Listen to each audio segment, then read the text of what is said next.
నమస్తే. Islamic NATO ఏర్పాటు దిశగా Pakistan, Saudi Arabia, Turkey, Egypt ఈ 3 దేశాల విదేశాంగ మంత్రుల్ని పాకిస్తాన్కి ఆహ్వానించి వాళ్ళతో చర్చలు జరిపి దీనికి సంబంధించిన సంప్రదింపులు చేయాలని చెప్పి ప్రయత్నాలు మొదలు పెడుతుంది.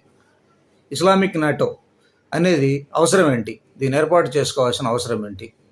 ఈ ఈస్ట్ ఏషియాలో ఉన్న అన్ని ముస్లిం దేశాలకి వాళ్ళ శత్రువుల నుంచి కామన్గా ఒక రక్షణ వ్యవస్థను ఏర్పాటు చేసుకోవడమే దీని ఉద్దేశం అని పాకిస్తాన్ చెప్తా ఉంది.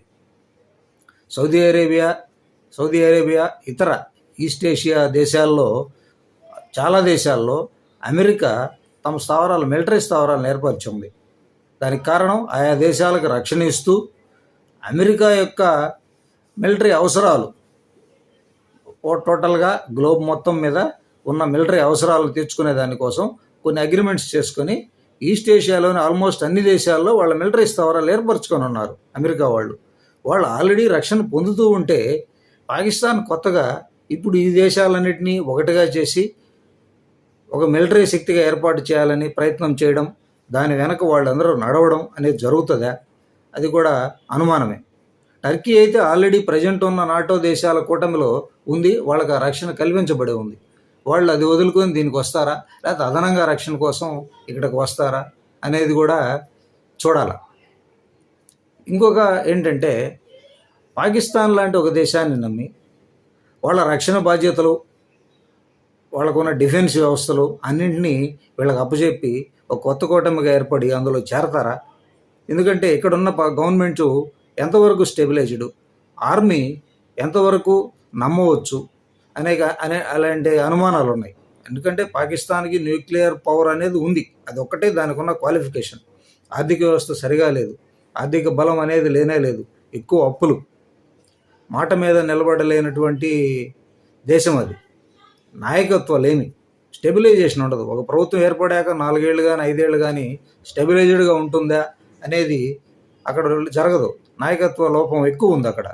వీటన్నిటినీ నమ్మి ఈ ఇస్లామిక్ దేశాలన్నీ పాకిస్తాన్ వెనక నడుస్తాయా అనేది కూడా ఒక అనుమానమే. పాకిస్తాన్ ఇప్పటికిప్పుడు ఈ ఏరియాలో, వెస్ట్ ఏషియాలో ఇరాన్ అమెరికాల యుద్ధాన్ని చూపించి ఒక పెద్ద మిలిటరీ శక్తిగా, ఒక పెద్ద దేశంగా అవతరించాలని ప్రయత్నాలు చేస్తుంది. దానికోసమే వాళ్ళిద్దరి మధ్య, అమెరికా ఇరాన్ మధ్యవర్తిత్వం కూడా జరపడానికి ఉత్సాహం చూపిస్తుంది. ఉత్సాహం అనే దానికన్నా అత్యుత్సాహం ఎక్కువ చూపిస్తూ ఉంది. కానీ అది ఇంతవరకు ఏమీ ప్రారంభ దశకు కూడా రాలేదు. ఇంకొకటి, ఈ పాకిస్తాన్ చేత ఈ ఇస్లామిక్ నాటో అనేది ఒకటి ఏర్పాటు చేసుకొని ఇస్లామిక్ దేశాలన్నీ ఇరాన్కి సపోర్టుగా రాకుండా చీల్చి సపరేట్ కూటమిగా ఏర్పాటు చేయమని అమెరికా నుంచే దీనికి ఏమన్నా హిడెన్ అజెండా ఏమన్నా ఇచ్చిందేమో తెలీదు. ఇది కూడా ఒక అనుమానమే. పాకిస్తాన్ ఎప్పుడు అమెరికాకి ఇంటర్నల్గా అనుకూల దేశంగానే పనిచేస్తుంది. వాళ్ళ ప్రయోజనాల కోసం వీళ్ళు ఏ పనైనా చేస్తారు, అందులో అనుమానం ఏమీ లేదు. ఇరాన్కి ఇస్లామిక్ శక్తి తోడు కాకుండా సపరేట్ చేసేదానికోసం తాత్కాలికంగా ఇప్పుడు ఈ ఇస్లామిక్ నాటో అనేది ఒకటి పెట్టి కొంత దూరం నడిపించేసి అక్కడ ఇరాన్లో అమెరికా వాళ్ళ పని ముగించుకునేట్టుగా ఒక ప్రయత్నం కూడా ఉండొచ్చు.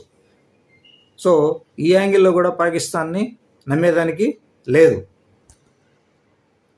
తర్వాత నాటో తరహాలో ఒక పెద్ద సైనిక కూటమిని ఏర్పాటు చేయాలంటే కావలసిన ఆర్థిక వనరులు, వాటి పరిస్థితి ఏంటి? పాకిస్తాన్ అవన్నీ సమకూర్చుకోగలదా? ఎవరి నుంచి సమకూర్చుకోగలదు? మిత్ర దేశాల నుంచే ఇవ్వాలి. వాళ్ళందరూ దీన్ని నమ్మి దీని యొక్క పరిస్థితిని చూసి అంత పెట్టుబడి పెడతారా? సౌదీ అరేబియా లాంటి ధనిక దేశం పెట్టగలదు, యుఏఈ లాంటి దేశాలు పెట్టగలవు. కానీ పాకిస్తాన్ని నమ్మి వాళ్ళు అంత పెట్టుబడి పెట్టగలరా?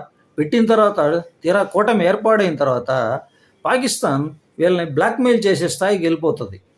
ఎందుకంటే వీళ్ళ అవసరాలు ఎక్కువ ఉన్నాయి, ఆర్థిక అవసరాలు ఎక్కువ ఉన్నాయి.